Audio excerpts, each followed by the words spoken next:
what are those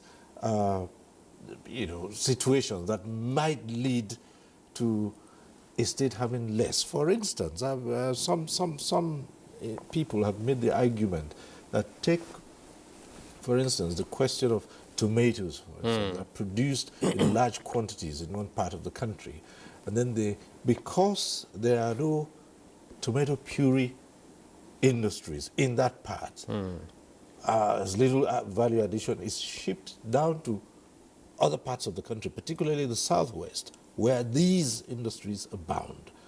And they're now turned into tomato puree and packaged. And consumption takes place there. And they're also shipped back. They argue that under this arrangement, that what currently subsists, they can get some reasonable amount from VAT on those goods.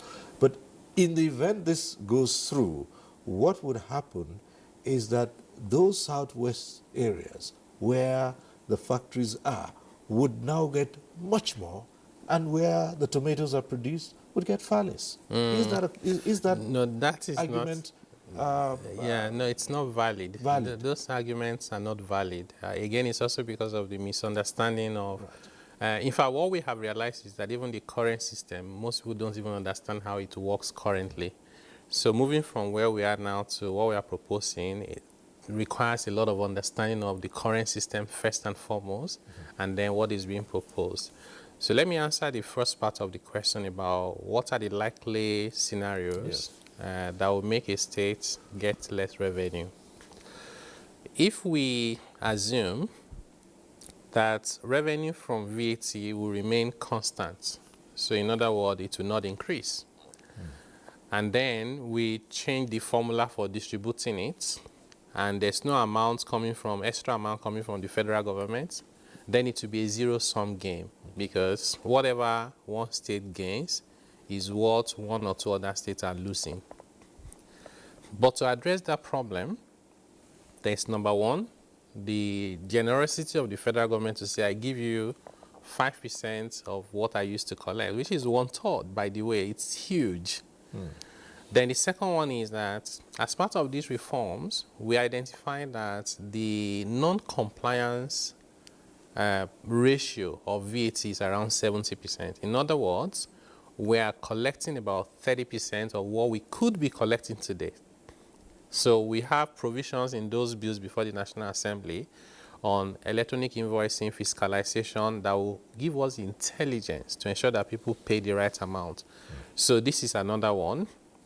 And then there's growth, because these reforms are holistic, and they're trying to help the economy grow. And once the economy grows, consumption will go up.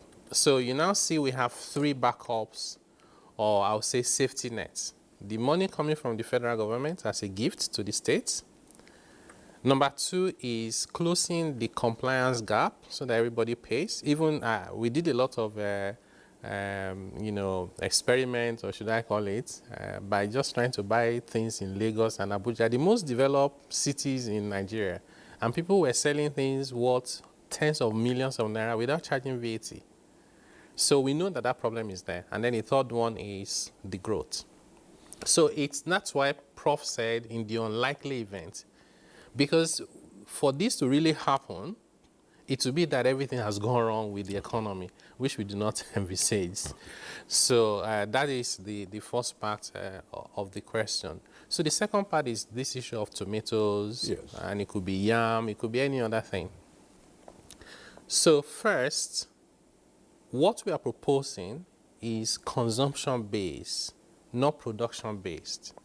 In other words, you are recognized for the VAT that is consumed in your state, not the one that is produced.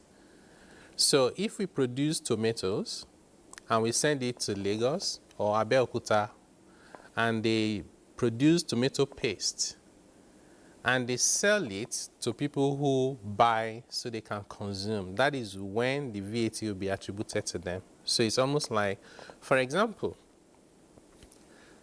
informal sector may not necessarily charge VAT because many of them don't use invoices, they don't use bank accounts, they collect cash. in Kano market to markets in Anambra and Aba. But you know what?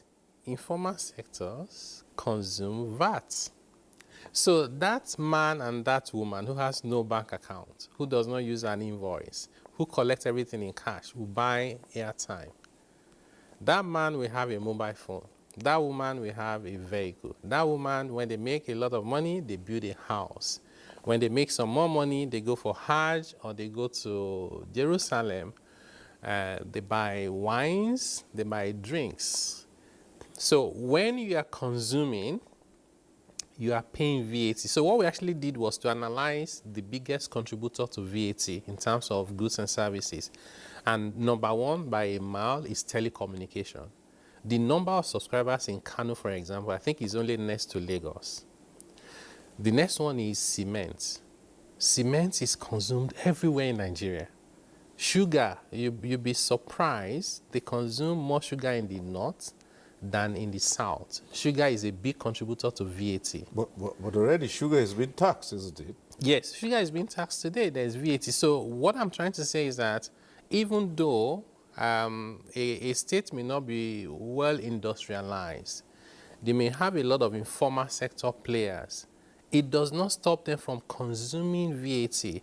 When they consume products and services that have VAT, that will be attributed to that state and they will be properly rewarded. So this does not put anyone at a disadvantage. All right.